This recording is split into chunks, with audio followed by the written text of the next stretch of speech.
Today's episode is sponsored by Billy Keel's Advisory Services. If you want to learn more about how to make your 99 optional, just go to makeitoptional.com. Once again, that's makeitoptional.com.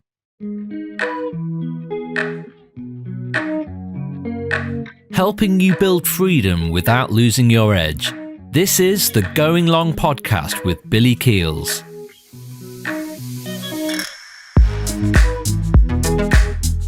You know what? Sometimes you think to yourself, is formal education enough? Well, maybe it is, maybe it isn't. Depends on you. But today's guest not only started his career path in formal education, he also has a specialty, one that's very close to my heart that I have not yet told him about, but it's language and languages. I think maybe even the English language could be, but he'll tell us a little bit more about that because he followed the traditional path. And you know what? After 6 years of following his dedication and following his career and the things that he loved most, he decided to do something else. He decided to follow his curiosity and build his own thing, helping others to become much better and more efficient and proficient writers. I want to welcome to today's conversation your LinkedIn writing coach, Mr. Dave Pakos. Dave, welcome to the show, man. Hey, Billy, thanks for having me, man. Looking forward to the conversation. Dave, this has been like a long time coming, man. As most people know, I've just started to bring back some very special, exclusive guests onto the show.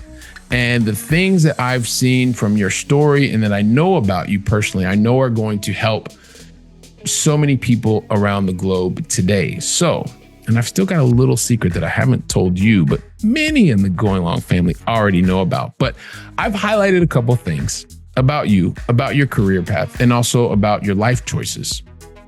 But you know what? I think you are going to tell your own story, your own backstory in your words a lot better than I could. So would you help us understand what are some of the things that you've done to get to this point in your journey, Dave? And then we'll see where you and I take the conversation from there.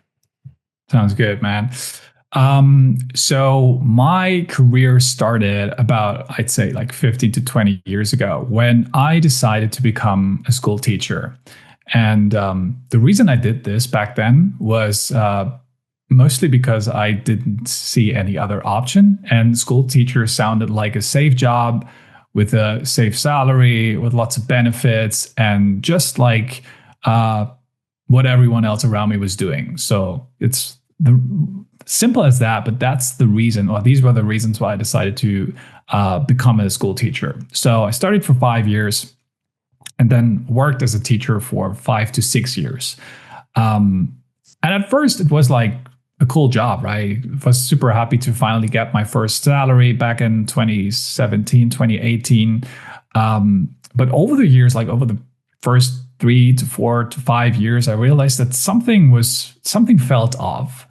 And I mean, we can get into this later about it. It's just when I realized that the job wasn't for me long term. It just didn't fulfill me. Maybe that's like the short way of saying it. And it's when I decided to actually pivot into something new. And you've mentioned this earlier. I decided to just that I wanted to follow my curiosities.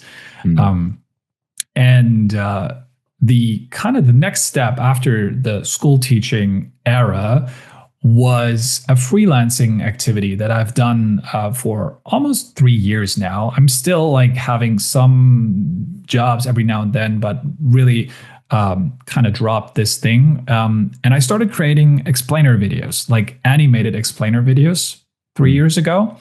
And that was basically my job after working as a school teacher.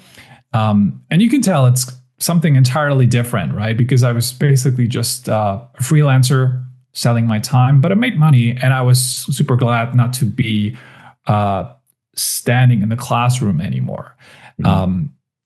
But also I realized that this kind of work that's still, this trading time for money kind of thing was also not the path that I felt I was most passionate about, especially in the long run. Because everything that I did, everything I created happened behind closed doors, if you will. So it's when I realized, hey, I actually have so much stuff to say, so many great ideas, and I want to make a real impact on people. And that's what I decided, that I want to start writing online and want to do my own thing, build my own thing in public, not behind closed doors with some selected clients, but really build my business in public.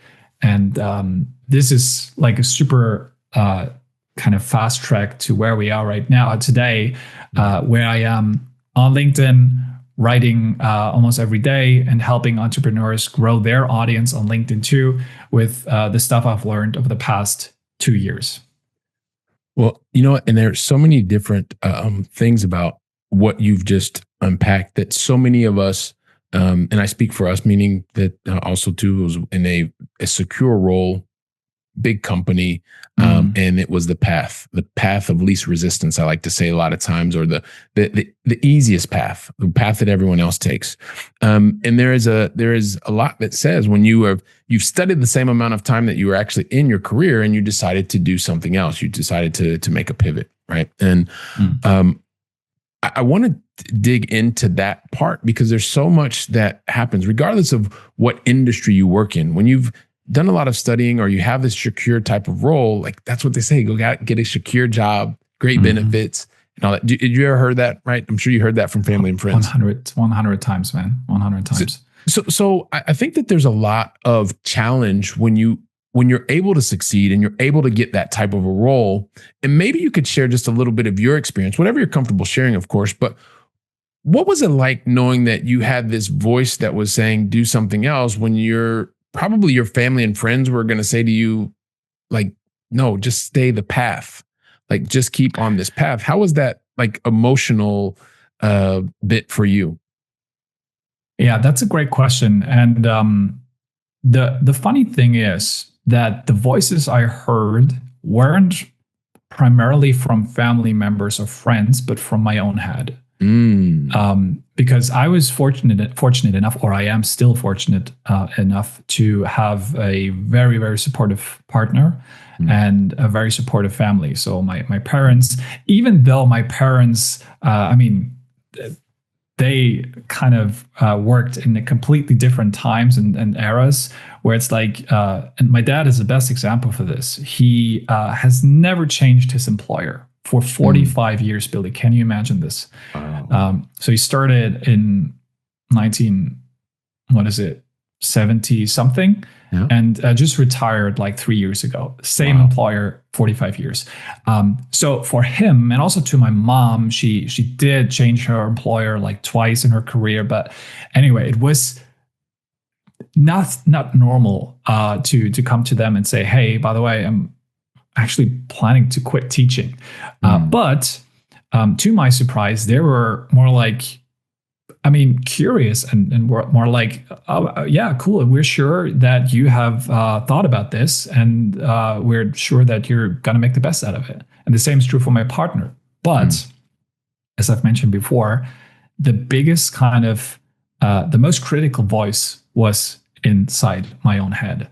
And because obviously it's not just the 6 years I worked in the job, right? It's also the 5.5 years, another 5.5 years of studying, going to university, spending time, energy, and whatnot into actually like building that career path that you would eventually leave.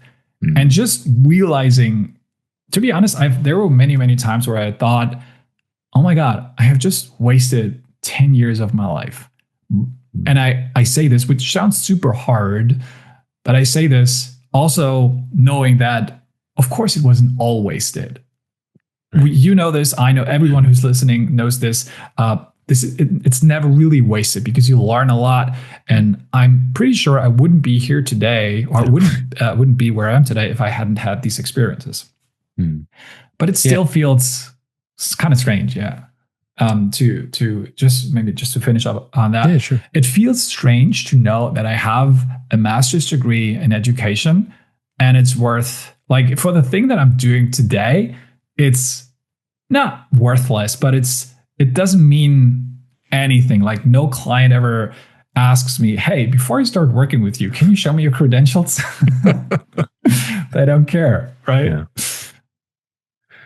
Yeah, this is So I think it's very, very fortunate, right? Where you have you have the example at home of longevity in a career. Because as we know today, that doesn't exist. I think I've told you before, I worked for a very large German enterprise software company, and I worked there for 16 years. And I was really, really happy there. The thing is well, I started building a business on the side, and I didn't want to keep asking my bosses for vacation days. It was as simple as that. But the fact that you're recognizing that you had more of an internal challenge than you did with family and friends also speaks to something, to a lot of challenge. At least I know that I see also too with clients. We have conversations, and it's this feeling like you always constantly want to do more, or that you're not feeling that you're not enough.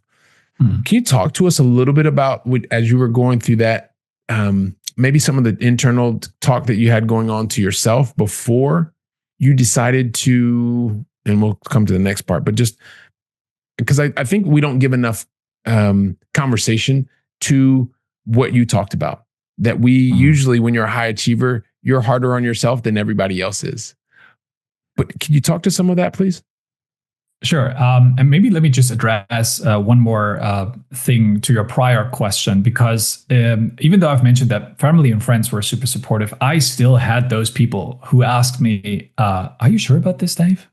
Like, what about the safety of the job? And don't you care about the money side of things? And I had these questions, right? Yeah. So just to kind of put this in perspective, but I mean, to your question, so the internal challenges were massive. And it's, to be honest, man, sometimes it still feels like, what the hell am I even doing here? So I figured this never fully goes away. But you kind of learn to deal with it.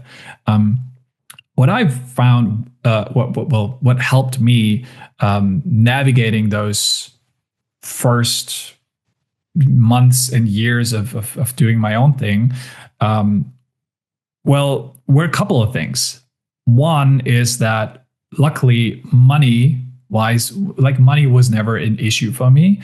Not because I have rich parents. I don't have rich parents, but I was, maybe, I don't know, smart enough, or I was just fortunate enough to have saved a lot of money throughout the teaching days. So that I knew when I got into the animation project and now the writing thing, that I had a super long runway.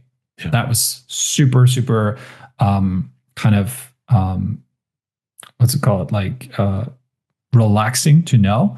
And then also I was the thing that always kind of helped me navigate these first years, and even now, is the fact that everything is under my control. Yeah. And I say that knowing that, of course, not everything is under my control, but there are many things that are under my control. And as long as I focus on the things that I can control, good things will happen to me. So to give you a concrete example, in the first few months of my journey after teaching, I had no clients. Because, I mean, no referrals, no clients, no content, nothing happened. But then I realized, hey, I can just take my bloody phone and start doing calls. And I can just, just reach out to people via DMs or email. It's when I realized even though you sometimes feel like you can't control what's happening, there are lots of things you can control. So this whole mindset thing is, I just realized that if I focus on what I can control and put my energy into this, stuff's going to work out fine. Yeah. And, being able to focus on on the controllables, control what you can control, as you said, and being able to focus your mindset, it's able to silence a lot of the negative self-talk that can happen to us initially, but then you realize it's happening for us, because you have the mechanisms to be able to quiet those voices. So one of the things that you just mentioned, because there's so many people that are here that are they're working in corporate and they have these transferable skills. But I'm going to guess that probably as a teacher, you weren't doing lots of picking up the phone and calling people and maybe getting in front of them. But I'm sure you also had lots of, and if we take into consideration what you done through your education, formal education, preparing for then what you would do for the next 6 years, what were some of the transferable skills that you were learning during that period that you see serving you in the way that you are serving others through your business today? Great question. And it's definitely not sales. So that's something I realized, like sales still today does feel weird. And I always, I'm a bit jealous of people who have a sales background. And when it comes to, just selling your services or products online, they have a massive advantage because selling still feels weird. Even though I kind of had to like sell ideas and, people like stuff to the people in my classrooms. But anyway, transferable skills. I think one huge advantage I have, or I took from the teaching days, was just this.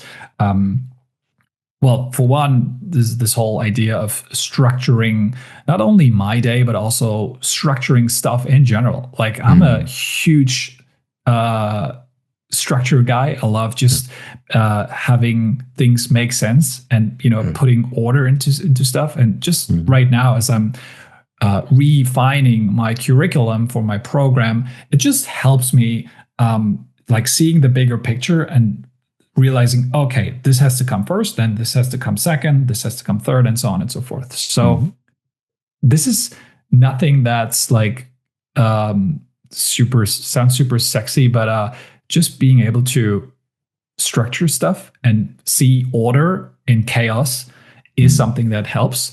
And also just this, again, it doesn't sound sexy, but the ability to teach others and to, when I say teach, I'm not talking about a one-sided communication where it's like, hey, dear student, you're the student, I'm the teacher, you listen, I talk. No, it's this, let's have a conversation. Let's figure out how I can help you, since I'm potentially a few steps ahead of you on your journey. And this has been true for the teaching days as well as now for the LinkedIn writing coaching days. So yeah, the ability to teach, to listen, have been super beneficial and great transferable skills. So I love that as you are continuing to help and serve others through your, through conversation and also through building relationships, that you're able to see and recognize your superpowers. Recognizing the being able to see structure within chaos, being able to drive efficiencies is one of the things. You didn't say that. I'm actually putting words in your mouth, but that's one of the major words I learned when I was working at that company for such a long time. And also being able to create connection and share your knowledge with others in terms of being able to help them get to the next level of what they're looking for.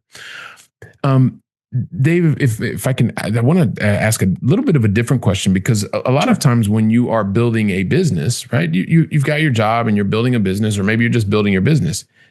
You want to do it behind closed doors. Most people want to do it and they go into the lab, they talk about going into the lab and they're making the business, and once everything comes out and it's perfect, and they bring it to public. I believe you said that you are building your business in public. Did I understand that correctly? Number one. Oh, yeah. Hell yeah. I like that. Secondly, what in the world is the motivation for building your business in public? I mean, everybody can see. Okay, great question. Let me answer the question in two ways. It's not really motivation related, but inspiration related. So 2 years ago, actually around the time when I got into this whole writing online kind of universe, there was a guy who now turned out to be also my mentor, who built his business in public, and he shared not just his revenue numbers, which of course was an exciting part of it, but also the way he builds his products, his services, what he has learned from it, obviously, but also the wins, the failures, like everything. And it just this transparency and also this kind of vulnerability attracted me to his brand, and now also to his business. I've been become a long-time client of his.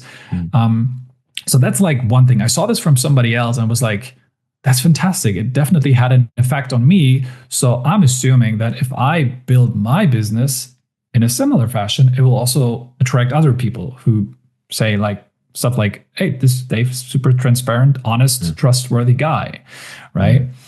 And the second kind of motivation is, yes, even though you got to be vulnerable, it might put you in a weak position sometimes. It is what builds trust and gets attention, because especially today in the world of AI generated content on social media, everything sounds so polished, everything sounds so generic. And if then there's someone who's like super transparent about the business, just sharing what he or she's working on, what he or she's learning, I feel like this is definitely stuff I want to read. So I'm hoping that by doing this myself, I will also attract people to my business.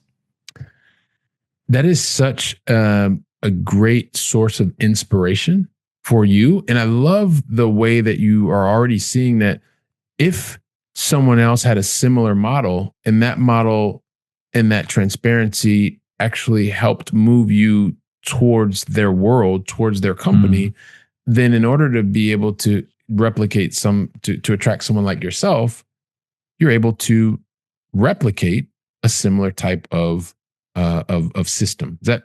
Am I understand that correctly? That's one of the motivations for building in public? Yeah, 100%. I realized what a positive effect it had on me.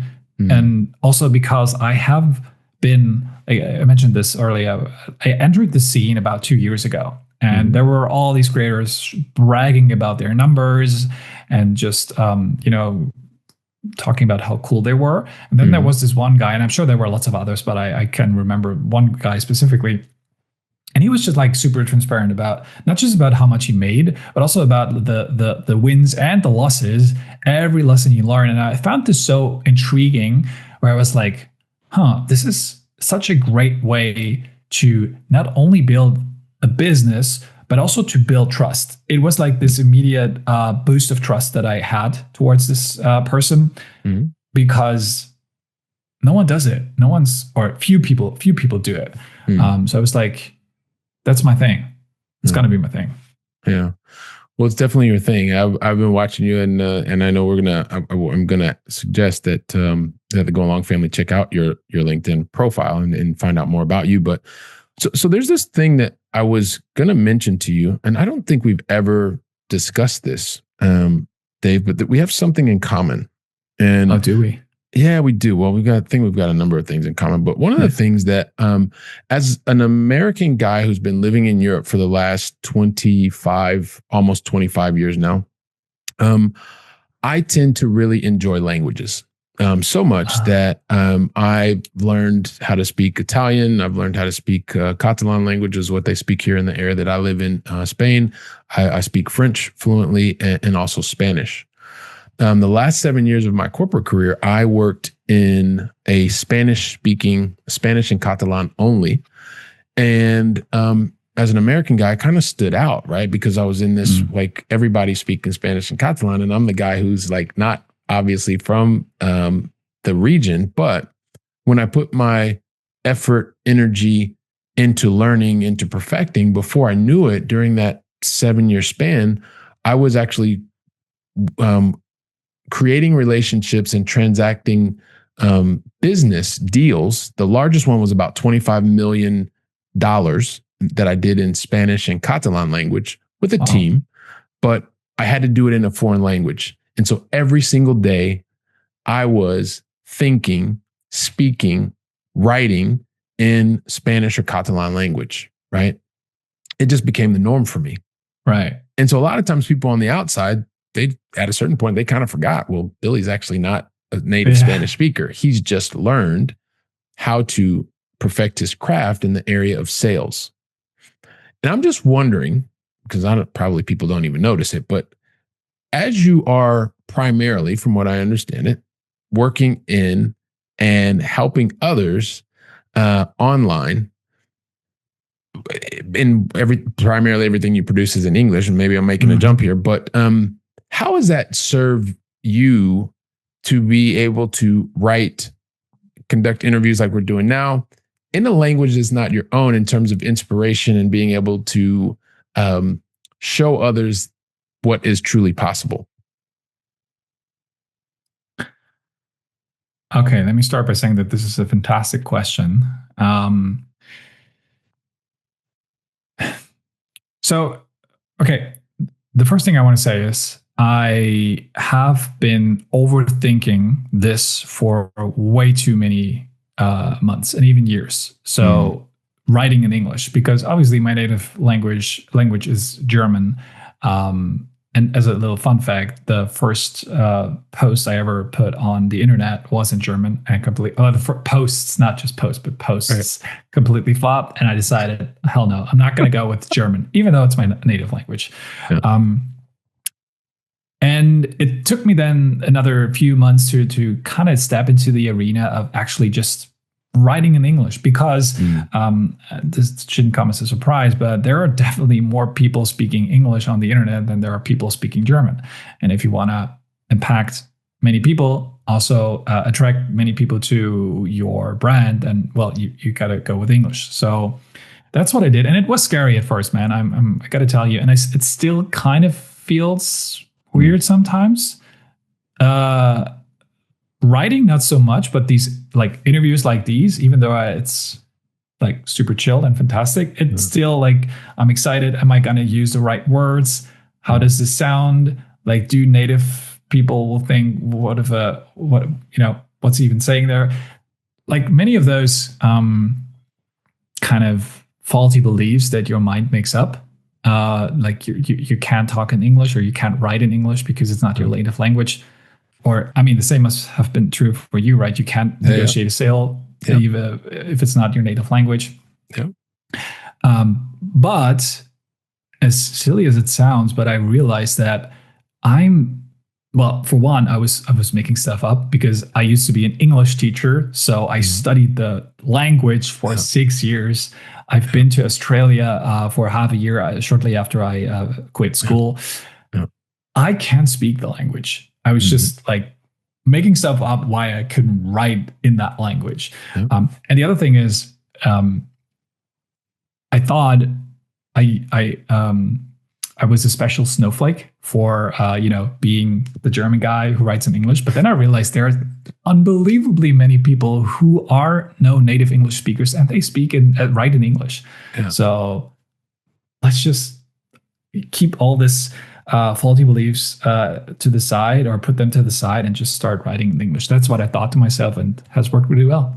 Yeah, and I love you sharing that story, because I had the same type of doubts. One of the things that happened, I moved to Italy, and I didn't speak the language initially, and I had to lead a sales team, and you start to realize pretty quickly that if you are motivated to do it, and whatever your motivation is, right? It could be a number of different reasons. But I did find in the living in different places and being a non-local, I had a unique opportunity, and it became, for me in the beginning, it was kind of like, okay, well, I didn't feel comfortable, but I was there. I accepted the challenge to work in a Spanish speaking market, to work in an Italian speaking market. And so it became a way for me to prove to myself that I could do it, to break limiting beliefs that I thought to myself, it wouldn't be as good as maybe everybody else.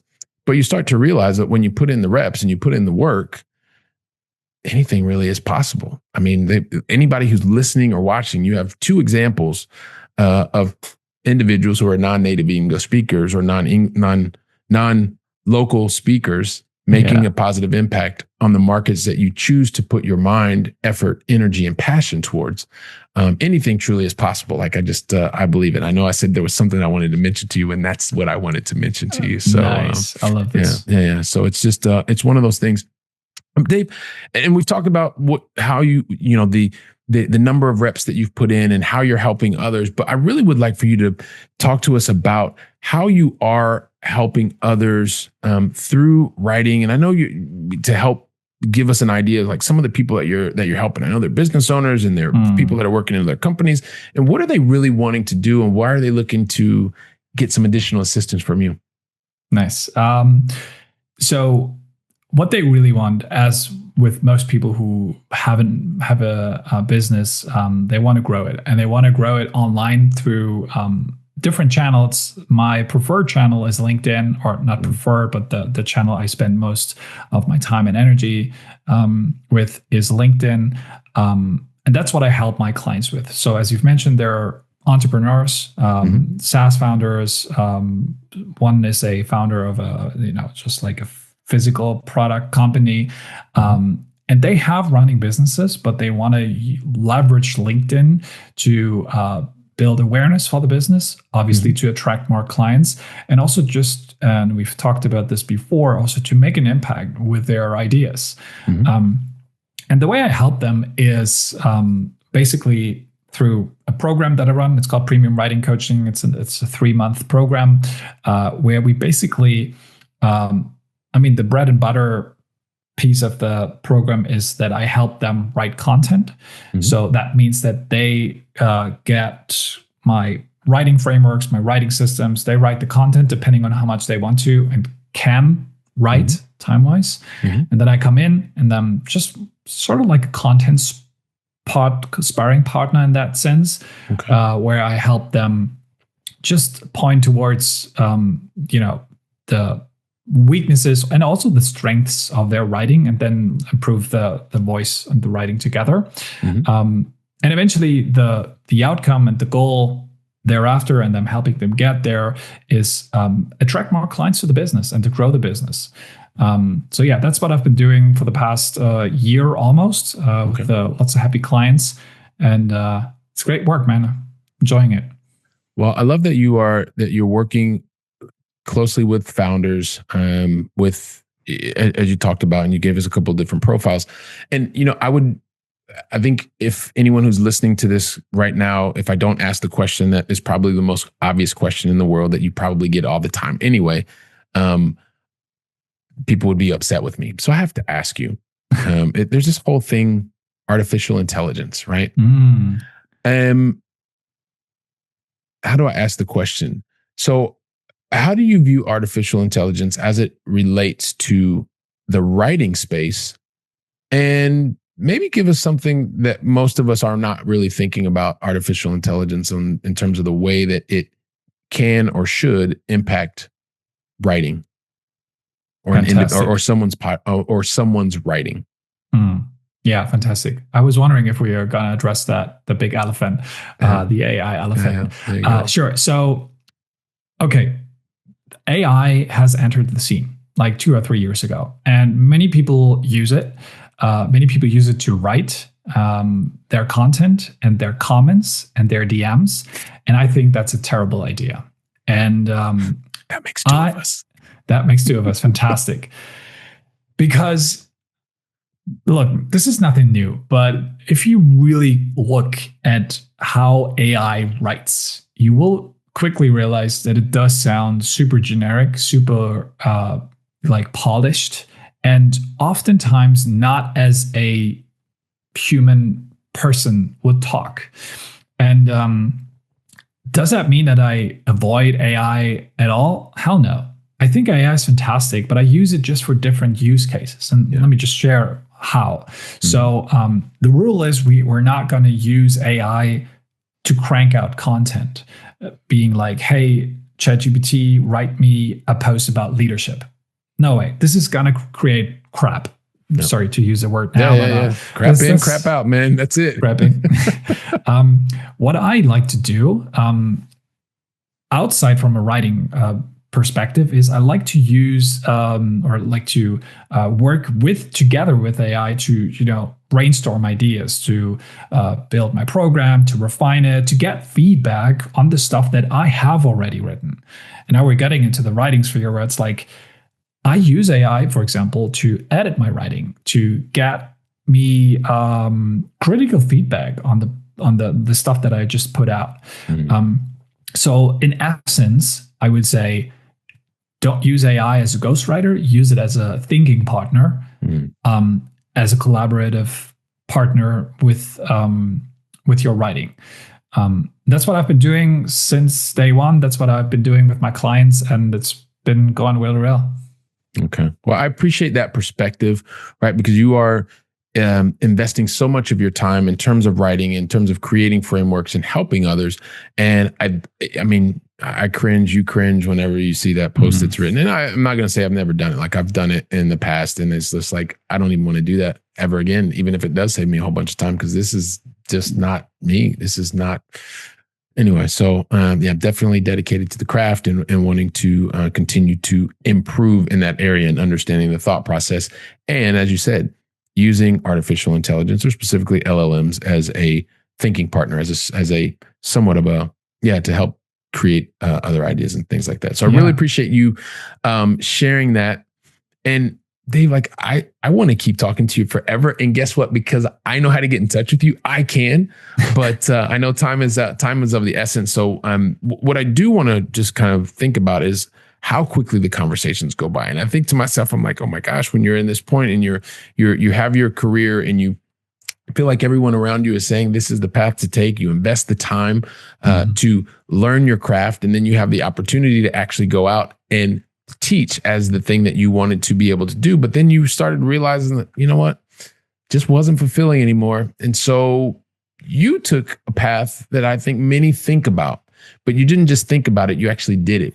You went from saying, hey, my curiosity is over here, I want to follow it to the other place. And so you followed your curiosity. You spent the time freelancing. You then went to understand more about this area of being able to animate videos and explore the curiosity, and to the point that you recognize that it was really about how do you continue to communicate through the written word.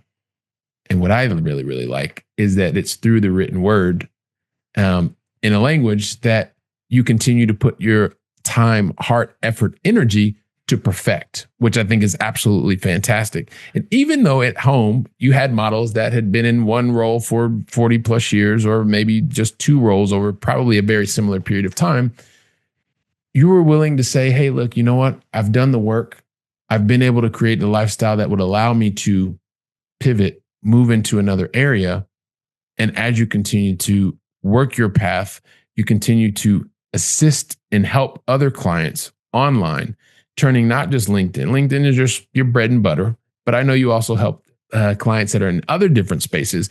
And I know that there are Going Long family members that are saying, yeah, Billy, but just ask him the question, please. And even though I already talked about it a little bit, Dave, please help us understand, what is the best way that the Going Long family can get in touch with you, can find out more about you, more about what you're doing in the LinkedIn writing as a coach and things like that. So please help us understand, how can we get in touch with you? More than happy to, Billy. And first of all, thanks for that great summary. I think you put it really, really well. So I think the best way to reach me and to get in contact and get in touch is via LinkedIn. You can find me. Dave Pakos is the name. I have never met anyone who has the same name like me. So I think I should be the first on the list when you type in the name.